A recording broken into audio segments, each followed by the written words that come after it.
and smile, 'cause it's been a while. It's been like a whole day since I stopped so you could hold me.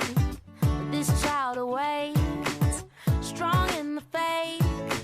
Lord, you are the refuge that I can't wait to get to, 'cause I can't let a day go, can't let a day go by without thanking you for the joy that you bring to my life. And there's something about the way your sun shines on my face. It's a love so true, I can never get enough of you. This feeling can't be wrong. I'm about to get my worship on. Take me away. It's a beautiful day.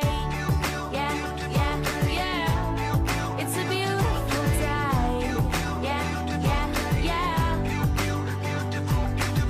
When trouble seems to rain on my dreams, it's not a big deal. Let it wash all the bugs off my windshield, 'cause you're showing me that in you I'm free, and you're still the refuge that I've just got to get to. So I won't let a day go, won't let a day go by. So put the drop top down, turn it up, I'm ready to fly. And there's something about the way your sun shines on my face. It's a love so true, I can never get enough of you. This feeling can't be wrong. I'm about to get my worship on. Take me away. It's a beautiful day. Yeah, yeah, yeah. It's a beautiful day. Yeah, yeah, yeah. I've got no need to worry. I've got no room for doubt. No matter what's coming at me, you'll always be the beautiful I sing about. There ain't no limitations to your amazing grace, your amazing grace. And there's something about the way your love shines on my face. Oh no, I can never get enough of you. This feeling can't be wrong. I'm about to get my worship on. I'm gonna sing a brand new song. Yeah, I'm about to get my worship on. Take me away on this beautiful day. Yeah, yeah, yeah. It's a beautiful day. Yeah, yeah, yeah. It's a beautiful day. Yeah, yeah, yeah. It's a beautiful day. Yeah, yeah, yeah. Such a beautiful day.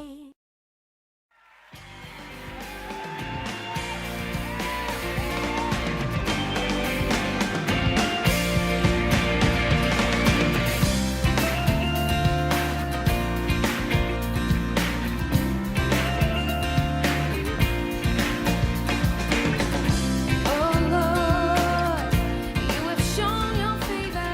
Your every word stands true.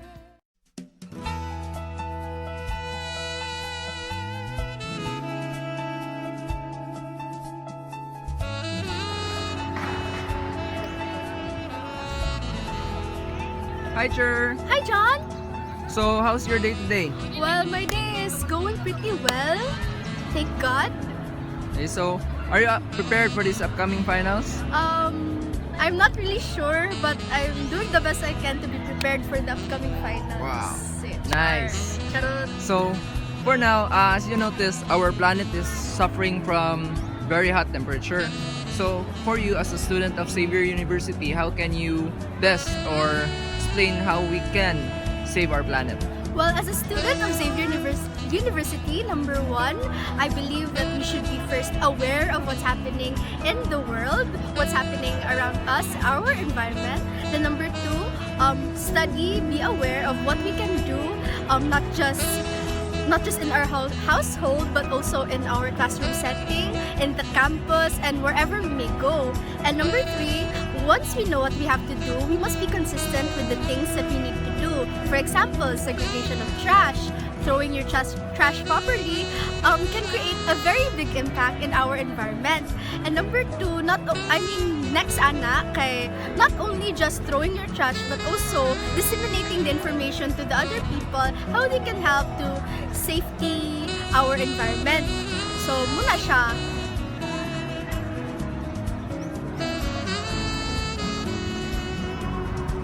Hey Les, how's your day today? Good. A little bit kapoy. Doing the requirements. Yeah, because as you can see, padulungay naman po ang finals, di ba? So, sa mo are you prepared for this upcoming finals? No. Dili ko mingon nga prepared, pero preparing myself Wow. for the finals. Nice motivation. Okay, so for our next question, as you notice that our planet Earth is suffering for hot temperature mostly. So, as a student in Xavier University, how can you best say how can we save our planet? Actually guys, kung ako rin maglihok, dili gyud nato ma-save ang planet, right? Example, kung ikaw lang mismo ang naglihok, kung ikaw lang, dili mo ma-save ang entire planet. Pero as an individual and still a student, maybe preventing na lang o kana bitong ang imong mga lihok or kanang imong mga like the way you throw things nga mga kuan. Kaya na may saying sa natay saying nga kung dili nimo ma-reuse, don't use na lang to prevent. So that's it. So thanks. So Kian, Hi! how's your day today? Okay kayo. Sabi, unsa man imong nabati sa padulungay nga finals? Medyo pan siya no, kanang lisod siya. Kay, dagan kay bato no. Yeah, student, nga lagi siya. Okay. So, just a thought na realize mo ginato nga medyo init na ang temperature karon Yes sa ang po. Earth. So, sa imo as a student of Xavier University, how can you save our planet?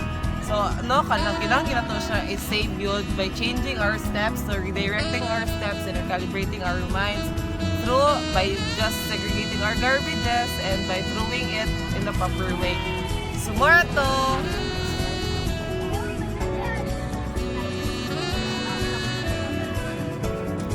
Hey, John. So, how's your day today? Okay lang. Okay lang? Great day to start. Okay, so, are you prepared for this upcoming finals? To be honest, kanang review ko. Review lagi kay murag lisod-lisod na pa daw kuno karon. Ako nakasugod. Yeah. So karon, based sa mga recent news karon, 'di ba init naman kasagara ang atong ginabati karon nga temperature sa kalibutan. Oh. So sa mo as a student of Xavier University, how can you save our planet Earth?